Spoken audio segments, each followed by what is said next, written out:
Camera ସାମ୍ନାରେ ସ୍ତ୍ରୀକୁ ମାରିବାକୁ ଉଦ୍ୟମ। ସ୍ୱାମୀ ନିଜ ସ୍ତ୍ରୀକୁ ନିସ୍ତୁକ ମାଡ଼ ମାରୁଥିବାର ଭିଡିଓ ଏବେ ଭାଇରାଲ ହେଉଛି। ଗୁରୁତର ଅବସ୍ଥାରେ ସ୍ତ୍ରୀ ଏବେ ମେଡିକାଲରେ ଭର୍ତ୍ତି। ଯୌତୁକ ନିର୍ଯାତନା ସହ ମଦ୍ୟପ ସ୍ୱାମୀକୁ ବାରଣ କରିବାରୁ ହତ୍ୟା ଉଦ୍ୟମ କରାଯାଇଥିବା ଅଭିଯୋଗ ହୋଇଛି। ଭଦ୍ରକ ଟାଉନ ଥାନା ଅଧୀନ ଗବସାହି ଅଞ୍ଚଳରୁ ଏମିତି ଏକ ଅଭାବନୀୟ ଘଟଣା ଦେଖିବାକୁ ମିଳିଛି, ଯାହାକୁ ନେଇ ଝିଅର ପରିବାର ପକ୍ଷରୁ ଥାନାରେ ଅଭିଯୋଗ ହୋଇଛି। ଅଭିଯୋଗ ଅନୁଯାୟୀ ସ୍ଥାନୀୟ ଅଞ୍ଚଳର ପଦ୍ମଲୋଚନ ଜେନା ଓରଫ ରାଜୁ ନିଜ ସ୍ତ୍ରୀ ଅନୁସୟାକୁ ମଦ୍ୟପାନ ପରେ ନିର୍ଯାତନା ଦିଅନ୍ତି।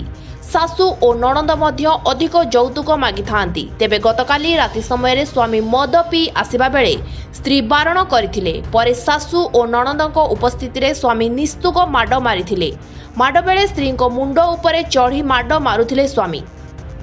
ଭିଡିଓରେ ଶାଶୁ ଓ ନଣନ୍ଦ ଅସଭ୍ୟ ଭାଷାରେ ଗାଳି ଦେଉଥିବାର ମଧ୍ୟ ଶୁଣିବାକୁ ମିଳୁଛି। ତେବେ ସ୍ତ୍ରୀ ଗୁରୁତର ଅବସ୍ଥାରେ ଭଦ୍ରକ ମେଡିକାଲରେ ଭର୍ତ୍ତି ହୋଇଛନ୍ତି। ଅପରପକ୍ଷରେ ସ୍ୱାମୀ କିମ୍ବା ସେମାନଙ୍କ ପରିବାର ସହ କୌଣସି ଯୋଗାଯୋଗ ହୋଇପାରି ନାହିଁ କିମ୍ବା ପ୍ରତିକ୍ରିୟା ମଧ୍ୟ ମିଳିପାରି ନାହିଁ। ସେ ମଦ ପିଇକି ସବୁବେଳେ ନିଶାର ରହୁଛନ୍ତି, ଏନି ଟାଇମ୍ ନିଶା ରହୁଛନ୍ତି। ସେଇଟା କହିଲା ବେଳକୁ ସେ ମାରୁଛନ୍ତି। ତାଙ୍କର ବି ଏଣେ ଲିଭର ଖରାପ ହେଇଗଲାଣି। ମୁଁ ସେଇ କଥା କହୁଛି, ତମ ଲିଭର ଖରାପ ହେଇଗଲାଣି, ମେଡିକାଲ ଦେଖେଇକି ଇଏ କରୁଛି। ଭଲ କଥା କହିଲା ବେଳେ ସିଏ ମାରୁଛନ୍ତି। ନିଶାରେ ପିଇକି ସବୁବେଳେ ମାରଧର ଡେଲି। ରାତି 2ଟା ବେଳକୁ ଉଠିକି ଗାଡ଼ି ନେଇ ପଳଉଛି, ମଦ ପିଇକି ସିଆଡ଼ୁ ଆଉଛି। କହିଲା ବେଳକୁ କୁଆଡ଼େ ଯାଇଥିଲୁ, ମଦ ପିଇକି ଆଇଲୁ ନା, ପୁଣି ତୋ ଦେହ ଖରାପ। ସେଟାରେ ମାରୁଛନ୍ତି। ଶାଶୁ ବି ଆସି କହୁଛି, ତୁ କାହିଁ କହୁଛୁ, ତା ଇଚ୍ଛା, ସିଏ ପିଅ ଯାହା କରିବ, ପଇସା ରୋଜଗାର କରୁଛି, ପିଅନ୍ତାନି, ଘରକୁ ପଇସା କ'ଣ ଆଣୁନି କି? ତୁ କାହିଁ କହୁଛୁ, ତୋର ଖାଇବୁ ରହିବୁ, ଆଉ କିଛି କଥାରେ ମୁଣ୍ଡ ପୁରେଇ ପାରିବୁ। ମୁଁ ସେଇ କଥା କହିଲା ବେଳକୁ ସେ ମାରୁଛନ୍ତି। ସେଇ ସ୍ୱାମୀ ମାରୁଛି, ଶାଶୁ ବି ସପୋର୍ଟ କରୁଛନ୍ତି। 3 ବର୍ଷ ହେଲାଣି ଏଇଭଳିଆ, ବହୁତ ସହିଲିଣି। ସବୁବେଳେ ମାରୁଛନ୍ତି। ଯେତେବେଳେ ମାରୁଥିବ ସେତେବେଳେ ତା ଭଉଣୀ ଡାକିବ, ଭିଡିଓ କରିବ, ମୁଁ ମାରିବି। ସିଏ ଭିଡିଓ କରିବ ମୋବାଇଲରେ, ଶାଶୁ ଠିଆ ହେଇକି ଦେଖିବ, ଇଏ ମତେ ମାରିବ ଗଡେଇ ପଡେଇ। ବାହାଘର 3 ବର୍ଷ ହେଇଗଲାଣି।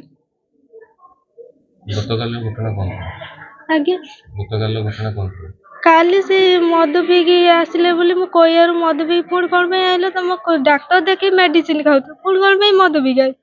ସେଇଠାରୁ ମତେ ମାରିଲେ। ଯେମିତି ମାରିଲେ, ମୁଁ କହିଲି ମାରୁଛୁ ଯଦି ମୁଁ ପଳେଇମି ଘରକୁ ପଳେଇ ଆସିଥିଲି। ରାସ୍ତା ଉପରେ ଘୁଷାଡ଼ିକି ମାରିଲେ। ଆଗେ ସେ ଗୋଡର ହାତର ମାରିଲେ। ସେ ମୁଖା କରି ମାରୁଛନ୍ତି। ଆଜ୍ଞା, ମୁଁ କହିନି କେବେ ଘରେ। ଲଭ୍ ମ୍ୟାରେଜ କରିଥିଲି ନା, ସେଥିପାଇଁ ମୁଁ କିଛି କୁହେନି ଘରେ। ଯେତେ ଟର୍ଚର ହୁଏ ମୁଁ ଚୁପଚାପ ସହିଯାଏ, କୁହେନି ଘରେ। ବହୁତ ଟର୍ଚର କରନ୍ତି, ବହୁତ ମାରନ୍ତି ମତେ। ଆଗଥର ଏଇଟା ନକି 4-5 ଥର ମତେ ମୋ ଶାଶୁ ମାରିଲାଣି ନିଜେ। ଆଗେ ଝିଅକୁ ସିଏ ନେଇଗଲେ, କହିଲେ କାଲି ମାରି ଦେଇଥାନ୍ତେ ମତେ ଜୀବନରୁ। ମୁଁ ଆହୁରି ଭାଇକି ଫୋନ କରିକି ରାତି 4ଟାରେ କହିବାରୁ ସିଏ ଯାଇକି ମତେ ନେଇକି ଆଇଲେ। ସେ ଗୁଇଠା ବିଧା, ସେ ମୁଖା କରିକି ଏଇଗୁଡାକୁ ସବୁ ମାରିକି ବଥା କରିଦେଇଛନ୍ତି। ବାଡି ପକେଇକି ଏଇଭଳିଆ କାନ୍ଥରେ ଚାପି ଦେଇଥିଲେ, ତଣ୍ଟି ଫୁଲି ଯାଇଛନ୍ତି, କଥା ବି ଭଲସେ କହିପାରୁନି। ମୋ ନାଁ କାଶୀନାଥ ଜେନା, ଘର ଗିଳତିଆ। ଝିଅ ବାହା ହେଇଥିଲା ମୁଟୋଲ ଛକ କୈଳାସ ଜେନା ପୁଅ ରାଜୁ ଜେନା। ଆଉ କାଲି କ'ଣ ଟୁକୁର ମୁକୁର ତାଙ୍କ ନାଗିଥିଲେ, ନାଗିକି ସେଇଠୁ ମୁଁ ରାଜୁ ଆମେ କହିଥିଲୁ କ'ଣ ହେଲା ଯେ ସିଏ ଆମକୁ କିଛି ଜଣେଇ ନାହାନ୍ତି। ତେଣୁକରି ରାତି 3ଟାର ତାକୁ ମାରିଦେବାର ଚକ୍ର ଥିଲା। ସେ କେମିତି ଝିଅ ତାର ଗୋଟେ ନମ୍ବର ମାରିଦେଇଛି ତା ପୁଅ, ମୋ ପୁଅ କତିକି, ତା ଭାଇ କତିକି। ସେ ଭୁବନେଶ୍ୱର ଅଛି। ଆଉ ସେ ଭୁବନେଶ୍ୱରରୁ ଯେତେବେଳେ ଫୋନ୍ ମାରିଦେଇଛି, ଭୁବନେଶ୍ୱରରୁ ଫୋନ୍ ଆସିଲା ଆମ କତିକି ଯେ ତୁମେ ଯେତେ ଶୀଘ୍ର ଯାଇକି ପହଞ୍ଚ, ଝିଅଟାକୁ ମାରିଦେଲେଣି। ଆମେ ରାତି 4ଟା ଖଣ୍ଡେ ଟାଇମ୍ ଯାଇ ପହଞ୍ଚିଲା ବେଳକୁ ଝିଅ ବେହୁଶ ହେଇକି ପଡ଼ିଛି। ଆଉ ତା ତଣ୍ଟିର ଭିଡ଼ିଓ କଲିଂ ହେଇଛି, ଭିଡ଼ିଓ କଲିଂ ବି ଦେଖିବେ। ଆଉ ତଣ୍ଟିର ଗୋଟେ ଗୋଡ଼ ତଣ୍ଟର ଦେଇଛି, ଆଉ ଗୋଟେ ଗୋଡ଼ କରିକି ମାରିକି ତା ବେକାର କରିକି ପକେଇ ଦେଇଛନ୍ତି। ଆଗାମୀ ବି ଏମିତି ହେଇଥିଲା। ଆମେ ଟାଉନ ଥାନାରେ କେସ୍ ଦେଇଥିଲୁ ତା ନାଁର, ରାଜୁ ନିଜ ନାଁର। ଆଉ ତା ଝିଅକୁ ଛାଡ଼ୁଥିଲେଣି। ଏବେ ବି ତା ଝିଅକୁ ଅଟକେଇ ରଖିଛନ୍ତି, ଛାଡ଼ୁନାହାନ୍ତି ତା କତିକି, ମା କତିକି। ଆଉ ତାକୁ ମାରିକି ପକେଇଦେବେ, କବାଟ ଖୋଲୁଥିଲେନି। ଆମ ବହୁତ ଝିଅ ଯାହା ହଉ ଆମ୍ପୁଡ଼ି ମାପୁଡ଼ି ହେଇକି ଝିଅ କବାଟ ଖୋଲିକି ଦୌଡ଼ିକି ପଳେଇଲା ବାଇରୁ। ଆମେ ଆଣିକି ମେଡିକାଲରେ ପକେଇଛୁ। ଆଉ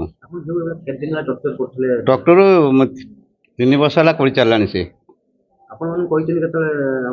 ନା, ଆମକୁ ସେ ଫୋନ୍ କରି କିଛି ଜଣନ୍ତିନି, କିନ୍ତୁ ଝିଅ ଫୋନ୍ କରିକି କୁହେ ଆମକୁ କେତେ କେମିତି।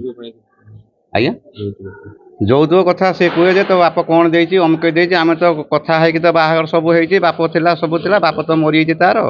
ଆଉ ତେଣୁକରି ଆମର ଆଉ କ'ଣ, ତମେ ତ ସବୁ ବିନା ଡିମେଟରେ ହେଇଛି। ଆଉ ଏଇ ସାଥେ କାହିଁ କହୁଛୁ, ସେ ଟିକେ ଦଲାରି କାମ କରୁଛି ତ, ପଇସା ପତ୍ର ପାଇକି ପିଇକି ଏଇଭଳିଆ ରାତି 2ଟା 3ଟାର ଏମିତି ପିଇକି ଆସି ଝିଅ ଉପରୁ ଟର୍ଚର କରୁଛି ଆଉ। Bureau report, live live Odia.